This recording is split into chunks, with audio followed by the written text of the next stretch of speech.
দেখো বন্ধুরা, আর একটা নতুন ভিডিও নিয়ে এসেছি। আজ আমার বাড়িতে ফ্রিজ মিস্ত্রি এসছে ফ্রিজ সারাই করতে। ফ্রিজের গ্যাস শেষ হয়ে গেছে, ভীষণ অসুবিধা হচ্ছিল। ওই জন্য দাদাদের ফোন করে ডেকে নিলাম, চলে আসলো আমার ফ্রিজ ঠিক করতে। ফ্রিজ ঠিক করছে, এদিকে একটা দাদাভাই কাজ করছে, আর একটা পাশে দাদাভাই কাজ করছে না। মনে হয় দাদাভাইয়ের খুব ঘুম পেয়ে গেছে, রাতে মনে হয় ঘুম হয়নি, ঘুমেতে ঢলে পড়ছে।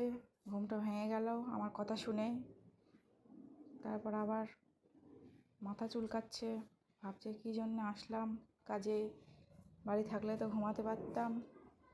যাই হোক, দাদাভাই কাজে এসছে, আবার ফ্রিজে হাত দিয়ে নিজেকে চার্জ করে নিল যাতে ঘুমটা কেটে যায়।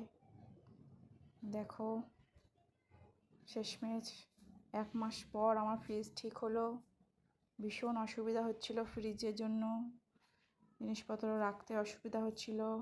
দেখো, কাজ হয়ে গেছে, দাদাভাইরা চলে গেল।